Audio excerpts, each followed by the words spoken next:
सभी को जय मसीह। फिर से एक बार मैं उसी उद्धार के विषय में जो यीशु मसीह हमारे बीच में लाया है, उसी उद्धार का विषय में मैं उद्धार की सीढ़ी इस विषय में लाया हूँ।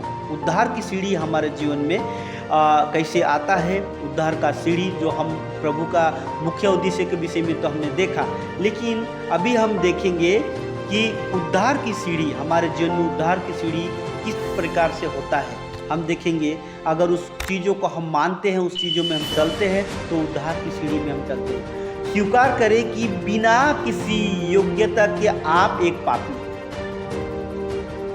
स्वीकार करें कि बिना किसी योग्यता के आप एक पापी हैं, तब जाके आप उस जगहों में आप फिट बैठेंगे उद्धार की सीढ़ी में चलने के लिए। हम पहला वचन लूका 18:13 को पढ़ते हैं। परंतु चुंगी लेने वाले ने दूर खड़े होकर स्वर्ग की ओर आंखें उठाना भी ना चाहा, वरन अपनी छाती पीट पीट कर कहा, हे परमेश्वर, मुझ पापी पर दया कर। आज ऐसा पश्चाताप हमारे जीवन में होना है। अपने आप को ऐसा हम्बलनेस, ऐसे नम्र बनाना है ताकि परमेश्वर हमसे खुश हो जाए और हमारे जितने भी गलती है, अपराध है, वो माफ किए जाए। तो ऐसा हमें स्वीकार करना है बिना योग्यता के। हम कुछ भी ऐसा योग्यता नहीं है, तब पाप हमारा वो क्लियर रीति से उद्धार की सीढ़ी में गिनती आ जाएगा। हम तो सब के सब अशुद्ध मनुष्य के से हैं। हम वचन पढ़ेंगे यशायाह 46:6 64 को देखेंगे। हम तो सब के सब अशुद्ध मनुष्य के से हैं और हमारे धर्म के काम सब के सब मैले चिथड़ों के समान है।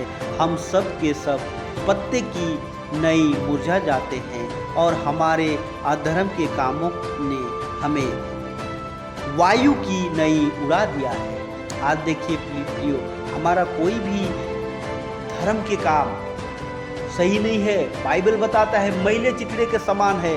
हम अपने कर्म धर्म से, अपने सुंदरता से हम उद्धार नहीं पा सकते प्रियो। इसीलिए हमें हम्बलनेस का परिचय देना है, हमें नम्रता होना है, हमें पश्चाताप करना है और स्वीकार करना है कि हम पापी हैं प्रियो। तब जाके हम उद्धार की सीढ़ी में पहुंचेंगे। और एक वचन को पढ़ेंगे जो हमें दूसरा पॉइंट में ऐसा है, प्रभु यीशु मसीह को अपने उद्धारकर्ता के रूप में ग्रहण करते हुए उस पर विश्वास करें।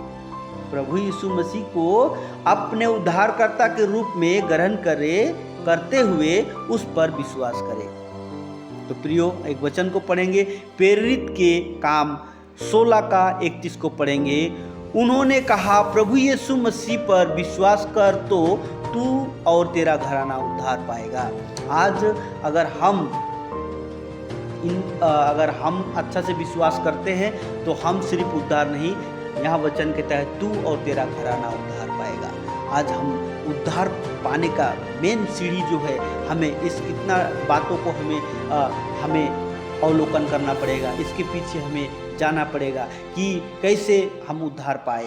प्रियो, आज हम वचन से फिर एक बातों को देखेंगे कि यहाँ पर लिखा हुआ है यशायाह 53:4 में, निश्चय उसने हमारे रोगों को सह लिया और हमारे ही दुखों को उठा लिया, तो भी हमने उसे परमेश्वर का मारा कुटा और दुर्दशा में पड़ा हुआ समझा। ये और एक वचन पढ़ेंगे 53:5 उसी का, परंतु वह हमारे ही अपराधों के कारण घायल किया गया, वह हमारे अधर्म के कामों के हेतु कुचला गया, हमारी ही शांति के लिए उस पर ताड़ना पड़ी कि उसके कोड़े खाने से हम चंगे हो जाए।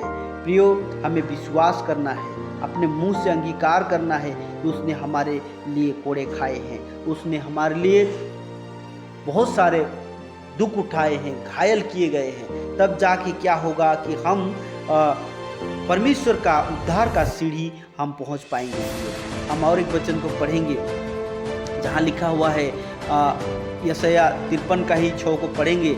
हम तो सब के सब भेड़ों के नहीं भटक गए थे, हम में से हर एक ने अपना अपना मार्ग लिया और यहोवा ने हम सबों के अधर्म को बोझ उसी पर लाद दिया।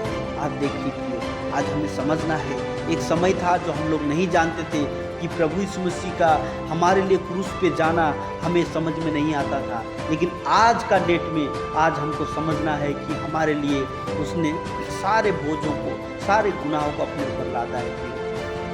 इसलिए हमें समझना है।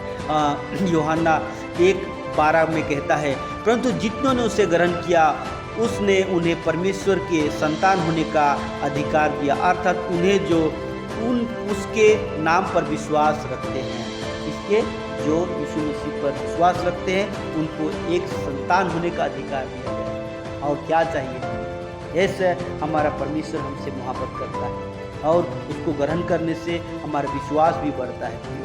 उसके बाद में यूहन्ना 3:16 में कहता है, परमेश्वर ने जगत से ऐसा प्रेम किया कि अपने इकलौता पुत्र को दे दिया, ताकि जो कुछ भी विश्वास करे वो नष्ट ना हो परंतु अनंत जीवन पाए। नष्ट का मतलब है नर्क जाना प्रियो, लेकिन अनंत जीवन जो यीशु मसीह हमें देता है वो स्वर्ग राज्य को देता है प्रियो। हम और एक वचन को पढ़ेंगे जहाँ पर हम देखेंगे, अपने मुंह से मसीह का अंगीकार करे तथा बपतिस्मा ले। अपने मुंह से मसीह का अंगीकार करे तथा बपतिस्मा ले। हम पढ़ेंगे रोमियो 10:9 कि यदि तुम अपने मुंह से यीशु को प्रभु जानकर अंगीकार करे और अपने मन से विश्वास करे कि परमेश्वर ने उसे मरे हुए में से जिलाया तो तू निश्चय उद्धार पाएगा। देखिए प्रियो, अगर ऐसा विश्वास करते हैं, ऐसा मुंह से अंगीकार करते हैं तो वचन कहते हैं आप और हम निश्चय उद्धार पाएंगे। उसके बाद में हम और एक वचन को देखते हैं, क्योंकि धार्मिकता के लिए रोमियो 10:10 को पढ़ेंगे, क्योंकि धार्मिकता के लिए मन से विश्वास किया जाता है और उद्धार के लिए मुंह से अंगीकार किया जाता है। देखिए, अगर हमको धार्मिकता को पूरा करना है, यीशु मसीह हमारे धर्मी बना, इसलिए हमको भी धार्मिकता के पूरा करना है। और धार्मिकता को पूरा करने के लिए उद्धार के लिए मुंह से अंगीकार करना बहुत ही जरूरी है।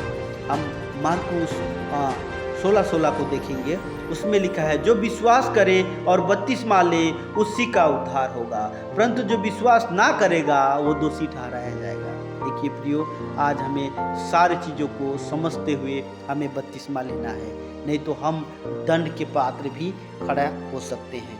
और हम दो वचन को देखेंगे जो फिलिपुस ने कहा।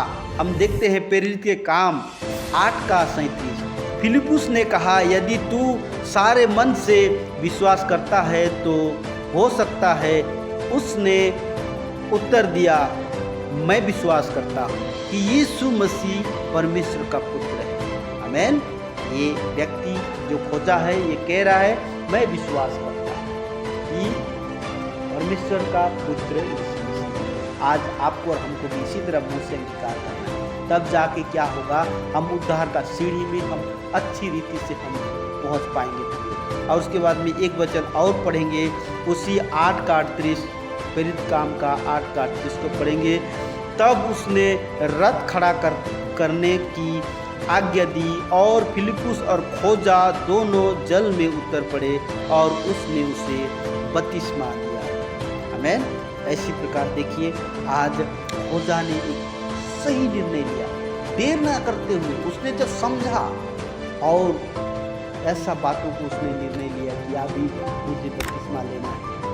यीशु मसीह ही उद्धार करता है, यीशु मसीह ही हमें उद्धार दे सकता है। उसने जल से बपतिस्मा लिया। प्रियो, आज मैं आप लोग के सामने यही बात को रखना चाहता हूँ कि उद्धार का सीढ़ी हमें स्वीकार करना है, हमें जानना है किस प्रकार से उद्धार में जाए, तब जाके हमारा जीवन, हमारा परिवार, हमारे सब कुछ आशीषमय होगा। प्रियो, आज इस संसार के लिए ही सिर्फ नहीं, हमें इस संसार में आनंद शांति ये तो 80-90 साल का ही है, लेकिन हमको उस संसार से बढ़कर एक जगह है जो स्वर्ग देश कहते हैं, वहाँ जाना है। प्रियो, इन सारे वचनों में प्रभु आप लोग को बहुत आशीष दे। सभी को जय मसीह।